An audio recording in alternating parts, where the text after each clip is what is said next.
Hello everyone, welcome to fun with learning. आप सभी का स्वागत है फन विथ लर्निंग चैनल पर।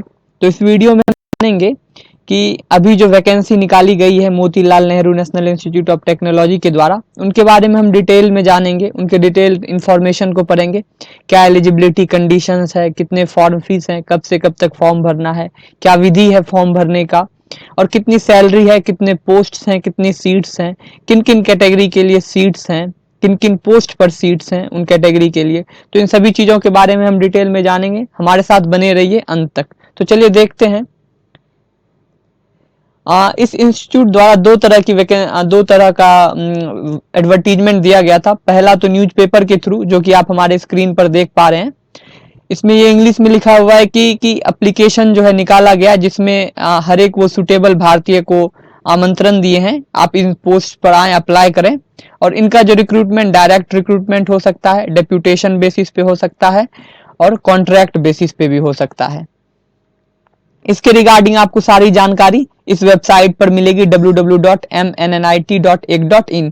और इसमें कहा जा रहा है ऑनलाइन सबमिशन स्टार्ट होगा 20 जनवरी 2023 से और खत्म हो जाएगा जाकर 15 फरवरी 2023 शाम 5 बजे। इसे हिंदी में देखें तो यहाँ हिंदी में दिया हुआ है कि संस्थान के विभिन्न विभागों संकायों में सीधी भर्ती, प्रतिनियुक्ति, अनुबंध के आधार पर कर्मचारी संवर्ग के गैर शैक्षणिक पदों के लिए उपयुक्त भारतीय नागरिकों से ऑनलाइन आवेदन आमंत्रित किए जाते हैं। कहा जा रहा है कि ये जो अभी नियुक्ति हो रही है, ये गैर शैक्षणिक पदों के लिए। इसमें आप इसके थ्रू आप कोई टीचर सब नहीं बनिएगा।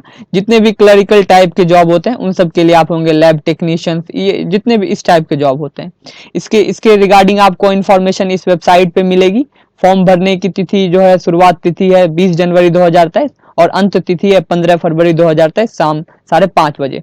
ये तो एक शॉर्ट इंफॉर्मेशन हो गया। इसके बारे में हम डिटेल में जानते हैं। तो डिटेल में आपको चले यहाँ जानने के लिए मिलेगा।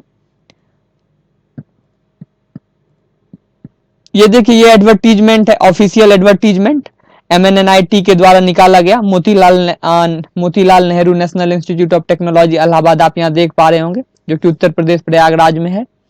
तो इनमें जो है रिक्रूटमेंट निकाला गया है वेरियस नॉन टीचिंग पोजीशंस के लिए। टोटल जो पोस्ट्स हैं 10 पोस्ट्स हैं। उन सभी के बारे में हम धीरे धीरे जानेंगे। चलिए यहाँ देखते हैं पोस्ट। सबसे पहला पोस्ट हमारा सुपरिंटेंडेंट के लिए, जिनका पे लेवल 6 होगा। और इनमें मात्र सीट्स 3 हैं, एक जनरल कैटेगरी में, एक EWS कैटेगरी में और एक OBC के कैटेगरी में। वहीं पर्सनल असिस्टेंट में मात्र एक सीट है, और जिनके लिए जो है सिर्फ जनरल कैटेगरी के लिए एप्लीकेबल। उनमें यदि आप SC ST OBC या EWS कैटेगरी से बिलोंग करते हैं तो आप उस फॉर्म को ना भरें, क्योंकि उसमें सीट्स नहीं है आपके लिए। उसके बाद है सीनियर स्टेनोग्राफर का, जिनका पे लेवल 5 है, और उनके लिए भी सीट मात्र एक है, जो कि जनरल कैटेगरी में है बस। उसके बाद सीनियर असिस्टेंट का है, उनका पे लेवल 4 है, और उनके लिए भी सीट मात्र जनरल कैटेगरी में, वो भी एक सीट है। बाकी आगे बढ़ते हुए 5वें पोस्ट पे है जूनियर असिस्टेंट, जिनका पे लेवल 3 है, और इनमें कुल 4 सीट्स हैं, जिसमें 2 SC के लिए हैं और 2 OBC के लिए हैं। अगर आप जनरल कैटेगरी से हैं या ST से हैं या EWS हैं तो इनमें आपका भरना, आपका मनी, पैसा भी चले जाएगा और आपको कोई रिजल्ट भी नहीं मिलने वाला है। जिसमें से ये 4 जो सीट्स हैं उनमें से एक PW के लिए भी एलिजिबिलिटी है। यदि जो कोई भी PW कैटेगरी में होंगे उनमें उनके लिए भी एक पोस्ट यहाँ फिक्स है। उसके बाद है छठा पोस्ट है ऑफिस अटेंडेंट या लैब अटेंडेंट। तो इनका पे लेवल 1 है, जिसमें कुल सीट 21 है, और एक PWD को मिलाकर 3 सीट SC के लिए है, एक सीट ST के लिए है, 5 OBC के लिए है, एक सीट EWS के लिए और 10 सीट जनरल कैटेगरी के लिए। सबसे ज्यादा सीट 21 इसी में है। उसके बाद फार्मासिस्ट है, जिनका पे लेवल 5 है, और इनमें मात्र 2 सीट्स हैं, वो भी सिर्फ जनरल कैटेगरी में।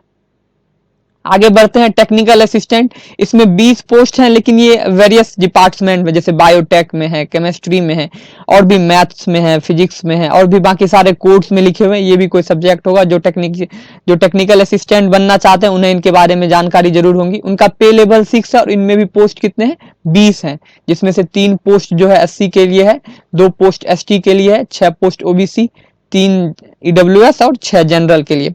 आगे चलते हैं। ये 8वें पोस्ट के अंदर ही जूनियर इंजीनियर भी आता है, सिविल इंजीनियर। उनका जो है मतलब इंजीनियरिंग की जो डिग्री होनी चाहिए वो सिविल में होनी चाहिए। उनका पे लेवल 6 रहेगा। उनमें 3 सीट्स हैं, एक SC के लिए है और 2 जनरल के लिए है। आगे बढ़ते हैं तो यहाँ देखिए जूनियर इंजीनियर, जो इलेक्ट्रिकल के लिए है बेसिकली। इनका पे लेवल 6 होगा और इनमें एक सीट ओबीसी का है और एक सीट जनरल कैटेगरी का, इसमें मात्र 2 सीट्स हैं। आगे नीचे देखते हैं, SAS असिस्टेंट का भी एक पोस्ट है जिनका पे लेवल 6 है और वो मात्र जनरल कैटेगरी के लिए है। एक लाइब्रेरी इंफॉर्मेशन असिस्टेंट जिनका पे लेवल 6 होगा, उनके लिए भी एक सीट्स है, वो भी सिर्फ जनरल के लिए एप्लीकेबल है। 9वें पोस्ट पे आते हैं सीनियर टेक्नीशियन। इनमें भी बहुत सारे डिपार्टमेंट में आपको मिलेगा पोस्ट जिनका पे लेवल 4 है और इनमें सीट्स 2 SC के लिए हैं, 2 ST के लिए हैं, 4 OBC के लिए, एक EWS और 7 जनरल के लिए। टोटल 15 सीट्स हैं जिनमें एक PW का भी सीट फिक्स है। आगे बढ़ते हैं, इनमें 28 अगला जो है 10वां पोस्ट है टेक्नीशियन का, जिसमें 28 पोस्ट हैं, वो भी बहुत सारे डिपार्टमेंट में है। आप देख सकते हैं अलग अलग डिपार्टमेंट जहां जहां टेक्नीशियंस का नीड होता है उन लेवल पे है, जिनका पे लेवल 3 है। और इनमें जो है SC के लिए 4 सीट्स हैं, ST के लिए 2 सीट्स हैं, OBC के लिए 8, EWS के लिए 3 और जनरल के लिए 11, 28 सीट्स हैं। तो ओवरऑल जब आप काउंट कीजिएगा तो 103 सीट्स हैं, इंक्लूडिंग उनमें जो है 103 में 5 PWD के लिए सीट्स हैं। और वहीं आप डिटेल में देखिए तो 45 जनरल्स के लिए सीट है, 10 EWS का है, 27 जो है OBC के लिए है, 6 जो ST के लिए और 15 SC के लिए सीट्स है। तो ये है डिटेल का ब्यौरा, ये जो जितने सारे वैकेंसी हैं उनका डिटेल आपने देखा किन पोस्ट के लिए क्या क्या सीट्स अवेलेबल हैं। तो आप इस बेसिस पर इन फॉर्म्स के लिए अप्लाई कर सकते हैं। उनके लिए आपको इस साइट्स पे बेसिकली जाना पड़ेगा और यहाँ जो है फॉर्म क्लोजिंग जैसा मैंने पहले बताया था 15 फरवरी को है और शाम 5 बजे तक ये फॉर्म बंद हो जाए, उसके बाद आप अप्लाई नहीं कर सकते। इनकेस यदि डेट एक्सटेंड किया गया तो हम आपको इन्फॉर्म जरूर करेंगे। आगे देखते हैं, ये सेम इंफॉर्मेशन इधर रिपीट कर दिया गया है।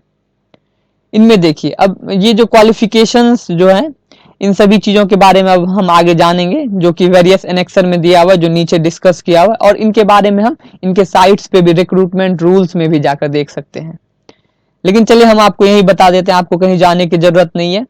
और इस फॉर्म में बहुत सारे एज रिलैक्सेशन और एज लिमिट भी हैं। ये भी जो है जो मतलब जो भी रूल्स और रूल्स हैं इस इंस्टीट्यूट के, उसके अनुसार ही, और जो ministry of home affairs HRD के थ्रू बनाया गया उसी के बेसिस पर एज रिलैक्सेशन इसमें प्रोवाइड किया जाएगा। तो उन सभी के रिगार्डिंग नीचे इन्फॉर्मेशन है, इनमें से आपके लिए कोई भी खास वैसा इन्फॉर्मेशन नहीं है जिसपे आपको फोकस करना है। प्रोसेसिंग फी के बारे में जानते हैं, जो फॉर्म आपको भरना है। इनमें देखिए applicants belong to UR EWS OBC, मतलब जो जितने भी एप्लीकेंट्स वो फॉर्म अप्लाई करेंगे वो जनरल कैटेगरी से हैं, EWS से हैं और OBC से हैं, OBC नॉन क्रीमी लेयर होना चाहिए, तो उन्हें जो है प्रोसेसिंग फी 500 रुपए का देना पड़ेगा। वहीं यदि अगर आप SC ST हैं, PWD में है या फिर वुमेन है, तो इन्हें जो है 1 भी रुपए नहीं फॉर्म के लिए देना पड़ेगा। ये free of cost in form के लिए अप्लाई कर सकती हैं। और जो प्रोसेसिंग फी है नॉन रिफंडेबल है, ये रिफंड नहीं किया जाएगा। इनके साथ फॉर्म भरते हो और अगर आप चाहते हो कि आप अब फॉर्म विड्रॉ कर लो तो ऐसा पॉसिबल नहीं है, आपका रुपया चला जाएगा। आप बहुत से बहुत क्या कर सकते हो, आप एग्जाम देने नहीं जा सकते हो ना। अब जनरल इंस्ट्रक्शंस है कुछ, जैसे मैं आपके लिए एक पढ़ देता हूं। Applicants applying in response to this advertisement to satisfy themselves regarding their eligibility for the post applied for and they must fulfilling eligibility criteria as on the closing date of applications following which their application will be rejected.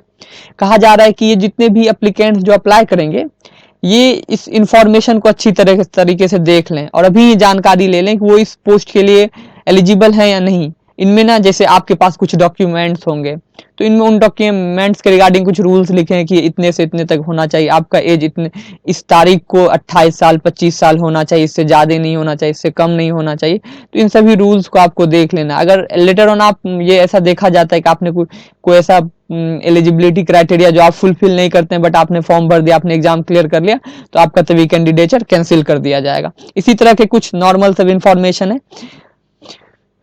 और कहा जा रहा है कि जो आप application apply करोगे सिर्फ ऑनलाइन मोड से ही होना चाहिए। यदि आप कॉलेज में जाते हो, वहां के थ्रू आप सोच रहे हो अप्लाई करना, जाके वहां पार्टिकुलर इलाहाबाद में जाकर, तो ये एक्सेप्ट नहीं किया जाएगा।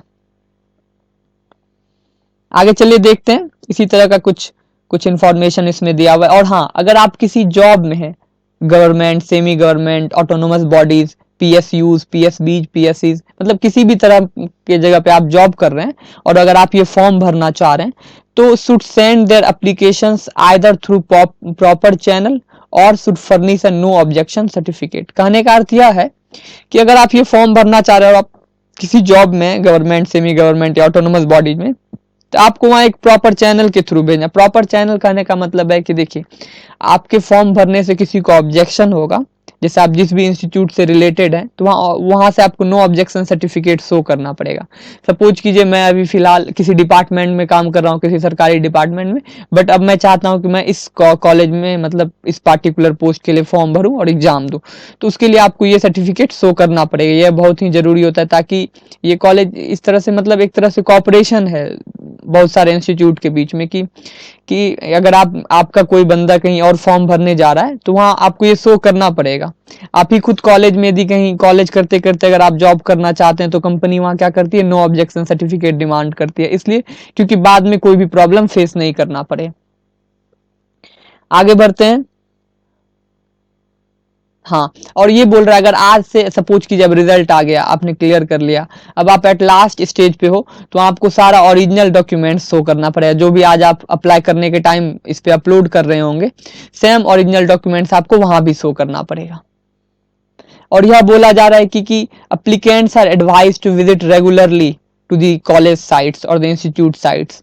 कहा जा रहा है कि अगर सपोज कीजिए कोई भी इंफॉर्मेशन दिया जाता है इस पार्टिकुलर वैकेंसी के रिगार्डिंग, तो आप इसके लिए खुद जिम्मेदार होंगे। ऐसा नहीं कि आपके पार्टिकुलर ईमेल आईडी पर कुछ इंफॉर्मेशन भेजा जाएगा। जो भी जानकारी आप इस कॉलेज के वेबसाइट को रेगुलरली विजिट करें, वहां से आप इंफॉर्मेशन गेन करें। ये भी देखिए, list of applicants short listed for participating in various stages of selection process such as screening test, written test, trade test etc will be displayed only on the institute website. No separate communication intimation in this regard shall be made by the institute. कहा जा रहा है suppose कीजिए मैं exam clear कर लेता हूं, तो मुझे आगे क्या करना है, इसके रिगार्डिंग मुझे जानकारी इस कॉलेज के वेबसाइट पर ही मिलना है। ये नहीं कि अब हम ये उम्मीद कर रहे हैं कि हमारे ईमेल आईडी पर हमें इन्फॉर्म किया जाएगा, ऐसा बिल्कुल भी नहीं किया जाएगा। और अगर आप इस केस में कुछ भूल जाते हैं, आप डेट से, जैसे आपको कल रिपोर्टिंग करना है बट आप परसों रिपोर्टिंग कर रहे हैं, तो उस केस में आपका जो कैंडिडेचर कैंसिल कर दिया जाएगा। आप उस चीज को, आपका जो जॉब जितना भी आपने क्वालिफिकेशन जो भी आपने पास किया है, उसे रद्द कर दिया जाएगा। आगे बढ़ते हैं। और हाँ, applicant should not be convicted by the any court of law. मतलब आपके ऊपर कोई भी जो है जो मतलब कोई भी तरह का आपके ऊपर लॉ, जैसे आप किसी पार्टिकुलर केस में फंस गए हो, तो इन सब तरह का कोई भी आप पे चार्जेस नहीं होने चाहिए। ये चीज बहुत जरूरी है। अगर है तो आप इसके बारे में कॉलेज से ईमेल करके कुछ जानकारी ले सकते हैं, इसका कोई अदर सॉल्यूशंस है कि नहीं। हालांकि इस पे वैसा कुछ मेंशन नहीं किया हुआ है। और कह रहा all related certificates in original proving the eligibility are mandatory to be produced during the document verifications. Without original certificates proving eligibility, candidature shall be outrightly rejected at the time of document verification. जैसा कि मैंने आपको पहले बताया था, अब suppose कीजिए मैं EWS कैटेगरी में हूँ, मैंने तो तभी कर दिया, बट हमारे पास EWS सर्टिफिकेट है नहीं, तो क्या होगा, जब हम वहाँ डॉक्यूमेंट वेरिफिकेशन के लिए जाएंगे, तो हमारे सुनेंगे नहीं, हमें ना ही टाइम देंगे, जस्ट हमें वहां से रिजेक्ट कर देंगे। हमारा जो भी हमारा प्रोसेस होगा उसे बंद कर दिया जाएगा। और कह रहा है कि जो भी अभी तक यहाँ बोला गया है, और इनकेस फ्यूचर में कुछ बदलाव जो है होता है, तो उनके जो भी डिसीजन लिया जाएगा इस कॉलेज के थ्रू, वही फाइनल होगा। उसके रिगार्डिंग आप कोई भी रिजेक्शंस नहीं होगा, ना ही कोई पेनाल्टी होगा, कुछ भी मतलब इस तरह का जो आप चाहते हैं कॉलेज पर लगे वो नहीं होगा। जो भी डिसीजन होगा कॉलेज का फाइनल होगा। और हाँ, अगर आपको कोई भी हेल्पलाइन मतलब आईडी हेल्प चाहिए इसके रिगार्डिंग कॉलेज के थ्रू, जैसे आपको जानना है आपके ऊपर सपोज कीजिए कोई केस वेस चल रहा है, उसके रिगार्डिंग इन्फॉर्मेशन, या फिर रिगार्डिंग नो ऑब्जेक्शन सर्टिफिकेट्स, तो इन सब रिगार्डिंग यदि आपको जानकारी चाहिए ऑनलाइन फी के रिगार्डिंग, तो आप इस ईमेल आईडी पर ईमेल करके आप इन्फॉर्मेशन ले सकते हैं। चलिए, ये सब कुछ बेसिक इन्फॉर्मेशन, या आपको क्या क्या अपलोड करना पड़ेगा, ये सब तो मैं आपको फॉर्म अप्लाई ऑनलाइन के थ्रू जरूर बताऊंगा। बट फिलहाल हम देखते हैं सिलेक्शन प्रोसेस में भी बहुत सारे प्रोसेस होंगे, रिटर्न होंगे इसके रिगार्डिंग, या कॉलेज फिर बदल भी सकते हैं। ज्यादा लड़कों ने अप्लाई नहीं किया तो डायरेक्ट शॉर्ट लिस्टेड कैंडिडेट्स को भी ये बुला सकते हैं, इस तरह का फैसिलिटी है। और ये देखिए, जैसा कि मैंने पहले भी बताया था, list of short listed candidates to be called for selection process on the given date and time will be published on institute website only. Such applicants may also be intimated on their registered email ID. No communication in this regard may be made through hard copy. No request for change date, venue of the selection process by the individual applicants will be entertained under any circumstances। कहा जा रहा है कि जो भी short listed candidates होंगे selection process के through, तो उनके बारे में जो है इंफॉर्मेशन दिया जाएगा इंस्टीट्यूट के वेबसाइट पर, और हो सकता है तो उनके ईमेल आईडी पर भी दिया जाएगा। अगर आप सिलेक्शन प्रोसेस से एक लेवल से आगे जाते हैं दूसरे लेवल के लिए, तो आपको इन्फॉर्म किया जा सकता है। हालांकि अगर आप ऐसा सोच रहे हैं आपके घर पे कुछ पोस्ट के थ्रू जाए, तो वो पॉसिबल नहीं है। और हाँ, अगर आपको पार्टिकुलर 10 तारीख को रिपोर्टिंग करना है और आप चाह रहे हैं ये 10 से, आप सोचें अगले मंथ 10 तारीख को करें, तो ये सब पॉसिबल नहीं है। किसी भी हालात में ये बदले नहीं जाएंगे, ना ही जगह बदला जाएगा, ना ही डेट बदला जाएगा।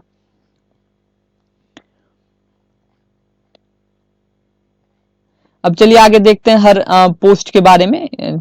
हाँ देखिए, सबसे पहला पोस्ट जो हमारा है सुपरिंटेंडेंट के लिए, और ये है ये ग्रुप बी जॉब में आता है। ग्रुप बी स्केलिंग में, जैसे group A, group B, group C होता है, तो इसमें ग्रुप बी कैटेगरी में आता है सुपरिंटेंडेंट का जॉब। इसमें जो आपका स्केल पे होगा 9300 से 34,800 रुपए होगा और विथ ग्रेड पे ऑफ 4200 रुपया। इसके बाद इसमें एज लिमिट है 30 साल और relaxable for departmental candidates up to 5 year in accordance with the instructions और order issued by the central government. और इसमें जो है कुछ 5 साल का जो है रिलैक्सेशन है डिपार्टमेंटल कैंडिडेट्स के लिए। एजुकेशनल क्वालिफिकेशन में अगर आप देखिए तो इसमें जो फर्स्ट क्लास बैचलर डिग्री होना चाहिए और its equivalent from recognised university और इंस्टीट्यूट इन एनी डिसिप्लिन। आपके पास ग्रेजुएशन का डिग्री होना चाहिए किसी भी सब्जेक्ट में, फर्क नहीं पड़ता, या आपके पास मास्टर्स डिग्री होना चाहिए किसी भी कोर्स में और 50% मार्क्स मिनिमम होना चाहिए। देखिए, अगर आपके पास ग्रेजुएशन का डिग्री है तो आपका फर्स्ट क्लास जरूर होना चाहिए, और अगर आपके पास मास्टर्स डिग्री, सपोज आपका ग्रेजुएशन डिग्री बट आप उसमें सेकंड क्लास है, बट आपके पास मास्टर्स भी है, तो आप इसमें अप्लाई कर सकते हैं। यदि आपके पास सिर्फ ग्रेजुएशन है बट उसमें उसी में फर्स्ट क्लास है, तो भी आप अप्लाई कर सकते हैं। दूसरा है knowledge of computer applications like word processing, spreadsheet. आपके पास जो है कंप्यूटर रिलेटेड जानकारी होना चाहिए कि कैसे एक्सेल शीट पे हम काम करते हैं, कैसे माइक्रोसॉफ्ट वर्ड पे हम काम करते हैं, तो इन सब रिगार्डिंग आपके पास नॉलेज जरूर होना चाहिए। अब देखिए अगला ये है, whether age and educational qualifications prescribed for the direct recruits will apply in case of promotees as bar. जैसे देखिए प्रोमोटीज इन द सेंस कि डिपार्टमेंटल के प्रोमोटीज हो गया कि सपोज आपका प्रमोशन हो रहा है, तो उस केस में ये एप्लीकेबल नहीं होगा। एंड एजुकेशनल क्वालिफिकेशन नो है but most process at least bachelor degree और इक्विवेलेंट फॉर्म ऑफ। और अगर आप प्रोमोटीज के केस में आते हैं तो कम से कम आपका बैचलर डिग्री जरूर होना चाहिए। उसमें क्लास कोई भी आपका फर्स्ट सेकेंड थर्ड फर्क नहीं पड़ता है, बट आपका ये ग्रेजुएशन का डिग्री जरूर होना चाहिए। यही है। उसके बाद देखिए method of recruitment by the direct recruitment और बाय प्रमोशन और बाय डेप्यूटेशन और ट्रांसफर। हाँ देखिए, इसमें जो रिक्रूटमेंट होगा उसमें 75% डायरेक्ट रिक्रूटमेंट होगा। सपोज कीजिए 10 सीट है इसमें, तो 10 में से जो है क्या कहते हैं 75% सीट जो होंगे वो डायरेक्ट रिक्रूटमेंट होंगे एग्जामिनेशन के थ्रू, वेरियस सिलेक्शन प्रोसेस के थ्रू। और वहीं 25% जो सीट्स हैं उनका जो है प्रमोशन के थ्रू होगा, डेप्यूटेशन के थ्रू होगा, या फिर शॉर्ट टर्म कॉन्ट्रैक्ट के भी थ्रू हो सकता है, या फिर वेरियस प्रमोशंस के बारे में लिखा हुआ है कितना पे बढ़ जाएगा, इससे उतना फर्क नहीं पड़ता है। अब अगला पोस्ट हम देखते हैं पर्सनल असिस्टेंट का है, जो कि ग्रुप बी स्केल में आता है। इसका भी सैलरी 9300 से 34,800 है विद ग्रेड पे ऑफ 4200। उसका इसमें भी एज लिमिट्स 30 साल है और डिपार्टमेंटल कैंडिडेट्स के लिए 5 साल का रिलैक्सेशन है। बट इसमें जो एजुकेशनल क्वालिफिकेशन बदल जाता है। इसका क्वालिफिकेशन है bachelor degree in any stream, any discipline और its equivalent from any recognised university और इंस्टीट्यूट। साथ में minimum speed of 100 word per minute in stenography. तो देखिए ये जो पर्सनल असिस्टेंट का जब इसमें आपके पास तो ग्रेजुएशन तो है ही, उसके साथ आपके पास जो है एक मतलब आप वर्ड पर मिनट जो होता है स्टेनोग्राफर सबका जो कीबोर्ड होता है उस पर आपका कम से कम 100 वर्ड पर मिनट होगा। इसमें क्या होगा, जब आप टेस्ट दीजिएगा तो सिलेक्शन के थ्रू आपसे यह जांच लिया जाएगा, आपको दिया जाएगा तभी टाइप करने के लिए। और अगर आप ये तभी फुलफिल नहीं कर पाते हैं मिनिमम स्पीड 100, तो आपका कैंडिडेचर रिजेक्ट कर दिया जाएगा। आगे बढ़ते हैं। इसमें जो रिक्रूटमेंट का केस 50%, 10 में से 5 सीट का डायरेक्ट रिक्रूटमेंट होगा एग्जाम के थ्रू और 50% का प्रमोशन करके किया जाएगा। आगे बढ़ते हैं अगले पोस्ट के लिए, सीनियर स्टेनोग्राफर है। इनका सैलरी, ये ग्रुप सी में आते हैं, इनका सैलरी 5200 से 20,200 है और विद ग्रेड पे ऑफ 3800। इसमें मैक्सिमम एज जो है 33 साल होना चाहिए। डिपार्टमेंटल कैंडिडेट के लिए अगेन 5 साल का। इसका एसेंशियल क्वालिफिकेशन ये है कि 10+2 में आपको मतलब 10+2 में आपका जो भी है इक्विवेलेंट और आप या तो आपके पास 10+2 होना चाहिए या फिर डिप्लोमा सब जो रिकॉग्नाइज यूनिवर्सिटी से होता है उसे भी कंसीडर किया जाएगा। इसमें भी minimum speed in short hand में 100 word per minute in stenography होना चाहिए। इसमें भी अगर आपके पास 10+2 या डिप्लोमा है तो है ही, साथ में आपका मिनिमम स्पीड भी शॉर्ट हैंड में 100 वर्ड पर मिनट होना चाहिए। डिजायरेबल है, ये जरूरी नहीं है, बट ये होगा तो आप सपोज कीजिए 2 कैंडिडेट्स आप और हम, आपके पास सिर्फ इतने क्वालिफिकेशन है, बट अगर हमारे पास ये जो डिजायरेबल इसमें से भी कुछ क्वालिफिकेशन होंगे तो मुझे प्रेफर किया जाएगा आपके जगह पे। तो ये अगर आपके पास ये है तो आप बेनिफिट में फॉर्म भरने के थ्रू आपसे ये पूछा जाएगा कि डिजायरेबल क्वालिटी में से आपके पास क्या क्या है।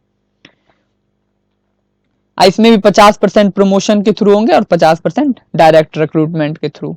आगे बढ़ते हैं, अगला पोस्ट है हमारा सीनियर असिस्टेंट का, जो कि ग्रुप सी में आता है। इनका भी सैलरी सेम है 5200 से 20,200 विथ ग्रेड पे ऑफ 2400। इसमें भी 33 साल है और डिपार्टमेंटल के लिए 5 साल का एज रिलैक्सेशन है। इसका जो क्वालिफिकेशन है सीनियर सेकेंडरी में 10+2 from recognised board with minimum, कह रहा है कि इसमें 10+2 तो होना चाहिए और साथ में मिनिमम टाइपिंग स्पीड जो आप कीबोर्ड पे करते हैं 35 वर्ड पर मिनट, और आपका कंप्यूटर में प्रोफिशिएंसी भी होना चाहिए। वर्ड, माइक्रोसॉफ्ट वर्ड आपको आना चाहिए, मतलब उसके अंदर जो भी पावर पॉइंट, एक्सेल सीट्स इतने सब आते हैं वो सब आना चाहिए। इसमें डिजायरेबल क्वालिफिकेशंस में यह है कि आपके पास कंप्यूटर स्किल्स ज्यादा हैं तो आपको प्रेफर किया जाएगा। आप ग्रेजुएट है तो आपको प्रेफर किया जाएगा। आपके पास स्टेनोग्राफी स्किल्स है तो भी आपको प्रेफर किया जाएगा। इसमें भी 50% डायरेक्ट रिक्रूटमेंट होंगे, 50% प्रमोशन होंगे। 10 में से 5 सीट का प्रमोशन होगा, 10 में से 5 सीट पे डायरेक्ट रिक्रूटमेंट होगा। अगला 5 आगे पोस्ट है जूनियर असिस्टेंट के लिए, तो ये भी ग्रुप सी में आता है और इनका भी सैलरी 5200 से 20,200 है और इनका ग्रेड पे मात्र 2,000 रुपए है। और इनमें जो है एज मतलब मैक्सिमम जो आपका होना चाहिए 27 साल होना चाहिए और डिपार्टमेंटल कैंडिडेट्स के लिए 5 साल का वो है छूट है। डिपार्टमेंटल कैंडिडेट्स का मतलब हुआ कि जो वहां कॉलेज में काम कर रहे हैं ये उनके लिए है। बाकी एजुकेशनल क्वालिफिकेशन अगर आप देखते हैं इसमें भी आपसे 10+2 मांगा जा रहा है और minimum typing speed 35 word per minute होना चाहिए। साथ में कंप्यूटर में आपको प्रोफिशिएंसी होना चाहिए वर्ड प्रोसेसिंग और स्प्रेडशीट में। डिजायरेबल क्वालिटी में ये आ जाता है आपके और सारे क्या क्या कंप्यूटर से स्किल्स हैं और स्टेनोग्राफी स्किल्स, अगर आपके पास ये है तो आपको पहले प्रेफर किया जाएगा। इसमें जो है 75% डायरेक्ट रिक्रूटमेंट होंगे और क्या कहते हैं 25% प्रमोशन होंगे। मतलब 100 में से 75 सीट्स जो है उन पे एग्जाम लेकर उनको उन सीट्स को भरा जाएगा और 25% जो है जो उस इंस्टीट्यूट में पहले से काम कर रहे हैं उनका प्रमोशन किया जाएगा। अगला पोस्ट है हमारा ऑफिस अटेंडेंट और लैब अटेंडेंट, ये भी ग्रुप सी के अंतर्गत आता है। इसमें 5200 से 20,200 सैलरी रहेंगे विथ ग्रेड पे ऑफ 1800 और इनका भी जो एज 27 साल मिनिमम मतलब 27 साल मैक्सिमम होना चाहिए, इससे ज्यादा एज वाले एलिजिबल नहीं होंगे। ना इसमें कोई डिपार्टमेंटल ऐसा कुछ है, डिपार्टमेंटल कैंडिडेट्स इस फॉर्म को नहीं भर सकते हैं। अब बाकी देखते हैं एजुकेशनल क्वालिफिकेशंस क्या है। ऑफिस अटेंडेंट के लिए सीनियर 10+2 कहीं से भी आपकी होना चाहिए 10+2 का। लैब अटेंडेंट के लिए 10+2 साइंस से होना चाहिए। अगर आप 10+2 किसी और सब्जेक्ट से किए तो आप ऑफिस अटेंडेंट के लिए एलिजिबल, और अगर आपने साइंस से किया है तो आप ऑफिस अटेंडेंट के लिए एलिजिबल तो हैं, साथ में लैब अटेंडेंट के लिए भी एलिजिबल है। यहाँ जो रिक्रूटमेंट होगा 100 में से 100 सीट्स डायरेक्ट एग्जाम के थ्रू होंगे, यहाँ कोई भी डिपार्टमेंटल प्रमोशन नहीं होगा। अगला पोस्ट है हमारा फार्मासिस्ट का, ये ग्रुप सी में आता है और इनका जो सैलरी है वो 5200 से 20,200 है और विथ ग्रेड पे ऑफ 2800। इसमें भी आपका मैक्सिमम जो एज होना चाहिए 27 साल और इनका देखिए क्वालिफिकेशन क्या है। 10+2 जो है साइंस पीसीबी और पीसीएम सब्जेक्ट से होना चाहिए रिकॉग्नाइज्ड यूनिवर्सिटी से, साथ में 2 years diploma in first class from an institute recognised by the pharmacy council of India with minimum 2 year experience in any recognised hospital or pharmacy, और bachelor degree in pharmacy second registered as pharmacist under pharmacy act. तो आपके पास इन तीनों में से कोई भी qualification होगा तो आप इस पोस्ट के लिए एलिजिबल हैं। इनमें भी 100% डायरेक्ट रिक्रूटमेंट होगा, कोई भी डिपार्टमेंटल प्रमोशन नहीं होगा। इसमें हालांकि मात्र 2 सीट्स थे तो दोनों पे ही डायरेक्ट एग्जाम देकर लिया जाएगा। अगला पोस्ट है हमारा टेक्निकल असिस्टेंट और इसमें करीब 28 सीट्स थे, सॉरी टेक्निकल, तो ये ग्रुप बी में आता है। इनका सैलरी 9300 से 34,800 रहेगा विथ ग्रेड पे ऑफ 4200 और इसमें जो मैक्सिमम एज जो आपका होना चाहिए वो 30 साल होना चाहिए, और डिपार्टमेंटल इसमें है, डिपार्टमेंटल कैंडिडेट्स एलिजिबल होंगे और उन्हें 5 साल का रिलैक्सेशन भी दिया जाएगा। अब इनके लिए क्वालिफिकेशन क्या है, फर्स्ट क्लास और equivalent degree in bachelor of engineering, B Tech और MCA in relevant subject from a recognised university, या फिर first class diploma in engineering in relevant field with excellent academic record, और first class bachelor degree in science from a recognised university और institute, या फिर आपके पास master degree in science होना चाहिए रिकॉग्नाइज्ड यूनिवर्सिटी से कम 50% मार्क्स के साथ। मतलब अगर आपके पास इन चारों में से कोई भी एलिजिबिलिटी है तो आप इस फॉर्म के लिए एलिजिबल होंगे। इनमें जो है 75% का जो रिक्रूटमेंट होगा डायरेक्ट होगा, और वहीं क्या कहते हैं 25% जो है प्रमोशन के थ्रू भरा जाएगा, या डेप्यूटेशन शॉर्ट टर्म बेसिस पे भी लिया जा सकता है।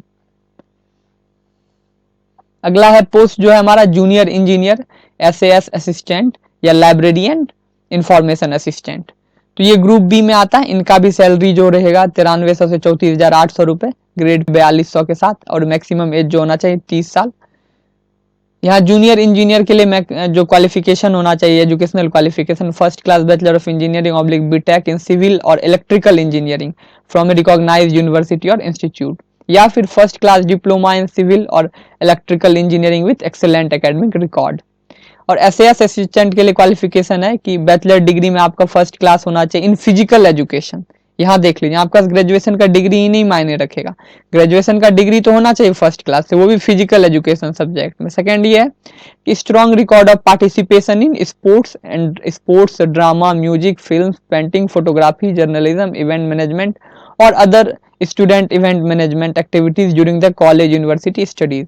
कहा जा रहा है कि आपका जो पार्टिसिपेशन रेट जब आप खुद कॉलेज में थे, यूनिवर्सिटी में थे, तो इन सब फील्ड में आपका जो पार्टिसिपेशन एक मतलब बहुत ही अच्छा होना चाहिए, तभी आपका सिलेक्शन लिया जाएगा। लास्ट है हमारा लाइब्रेरियन इंफॉर्मेशन असिस्टेंट के लिए। इनका जो है, इनको ग्रेजुएशन में साइंस, आर्ट्स, कॉमर्स किसी भी यूनिवर्सिटी से फर्स्ट क्लास चाहिए, साथ में बैचलर डिग्री इन लाइब्रेरियन इंफॉर्मेशन साइंस भी, ये दोनों चीज जरूरी है। और इसमें जो है डिजायरेबल भी क्वालिफिकेशन है, एक वो है post graduate diploma in library automation and networking, PGDCA और इक्विवेलेंट फ्रॉम रिकॉग्नाइज्ड यूनिवर्सिटी। अगर आपके पास ये जो डिजायरेबल क्वालिफिकेशंस होगा तो आपको पहले चुना जाएगा। अब ये है हमारा अगला पोस्ट जो है सीनियर टेक्नीशियन का, ये ग्रुप सी में आते हैं। इनका सैलरी 5200 से 20,200 रहेगा, ग्रेड पे 2400 के साथ। इनमें जो मैक्सिमम एज 33 साल होना चाहिए। इनका भी क्वालिफिकेशंस, एजुकेशनल क्वालिफिकेशंस 3-4 हैं। इनमें से आपको किसी को भी एक, किसी के लिए भी आप एलिजिबल हैं तो आप भर सकते हैं। जैसे 10+2 होना चाहिए साइंस से कम 60% मार्क्स के साथ, या फिर 10+2 आप कोई भी सब्जेक्ट में कर लो और 50% मार्क्स के साथ, और आपके पास आईटीआई कोर्स होना चाहिए 1 ईयर का, और a higher duration in appropriate trade in the sense बहुत सारे फील्ड में आपको भेजा जाएगा अलग अलग, तो आपके पास उस पार्टिकुलर फील्ड का जो आईटीआई सर्टिफिकेट होना चाहिए। या फिर आपके पास सीनियर सेकेंडरी, सिर्फ सेकेंडरी, आप यदि मैट्रिक किए हुए हैं 60% मार्क्स है और आईटीआई में आपका 2 ईयर ड्यूरेशन है उस पार्टिकुलर ट्रेड में, तो भी आप एलिजिबल है। नहीं तो अगर आपने diploma in engineering for 3 years duration इन उस पार्टिकुलर फील्ड में किया हुआ किसी इंस्टीट्यूट से, तो भी आप एलिजिबल है। और अगर आपके पास इन सभी चीजों के साथ में बैचलर डिग्री है तो आपको पहले प्रेफर किया जाएगा। इनमें जो है 10 सीट्स में से 5 सीट का प्रमोशन होगा और 5 सीट पे डायरेक्ट एग्जाम के थ्रू लिया जाएगा। अब देखिए टेक्नीशियंस का है, ये जो ग्रुप सी में आता है, इनका भी सैलरी 5200 से 20,200 है, ग्रेड पे 2000 के साथ, और इनमें जो मैक्सिमम एज 27 साल है। और आगे देखते हैं इनका जो एजुकेशनल क्वालिफिकेशन है, 10+2 में साइंस होना चाहिए विथ कम से कम 60% मार्क के साथ, या फिर आपके पास 10+2 होना चाहिए कम से कम 50% मार्क के साथ, और 1 साल का आईटीआई होना चाहिए उस पार्टिकुलर ट्रेड में, उस पार्टिकुलर फील्ड में। या फिर आपके पास 10+2 में 60%, सॉरी मैट्रिक में तो 60% मार्क्स होने ही चाहिए, और अगर आपके पास आईटीआई सर्टिफिकेट ऑफ 2 साल का है उस पार्टिकुलर फील्ड में तो भी आप एलिजिबल। नहीं तो आपके पास उस पार्टिकुलर डिप्लोमा इन इंजीनियरिंग 3 साल का होना चाहिए किसी भी पार्टिकुलर पॉलिटेक्निक या पॉलिटेक्निक इंस्टीट्यूट से। इसमें जो है 75% पे डायरेक्ट एग्जाम लिया जाएगा, मतलब 100 में से 75 सीट्स पर एग्जाम लिए जाएंगे और 25 सीट्स पर प्रमोशन किए जाएंगे। तो इतने ही सारे पोस्ट से इन सभी, अब देखिए अब आपको क्या है, कि हर पोस्ट के बारे में डिटेल्ड में इंफॉर्मेशन दिया, जो टेक्नीशियंस के साथ हैं, आपके पास वेरियस सारे ट्रेड्स हैं, उन सभी के बारे में आपको डिटेल नॉलेज दिया गया। अब इन सभी के बारे में मैं एक लिंक अपलोड कर दूंगा इस वीडियो में, आप वहां जाकर देख सकते हैं अपने पार्टिकुलर फील्ड के बारे में। और हाँ गाइस, आप इस चैनल को जरूर सब्सक्राइब करें, क्योंकि मैं आपको आज लगभग रात से इस फॉर्म का फिलअप शुरू हो जाएगा। तो आपको हम बताएंगे आपको ऑनलाइन कैसे अप्लाई करना है, क्या क्या गलती नहीं करना है, जिससे कि आपका फॉर्म रिजेक्ट नहीं हो। और अगर आप हमारे साथ जुड़े रहिएगा तो आने वाले समय में हम आपको इन्फॉर्म करते रहेंगे इसका एग्जाम कब होने वाला है, एडमिट कार्ड कब आएगा, तो सारे इन्फॉर्मेशन आपको एक जगह मिलेगा। आप हमारे चैनल को सब्सक्राइब कीजिए, इस वीडियो को लाइक भी कीजिए अगर कंटेंटफुल लगा, और अपने फ्रेंड्स को शेयर कीजिए, क्योंकि इन्फॉर्मेशन बांटना जरूरी है, तभी आप ज्ञान भी कीजिएगा। तो जय हिंद।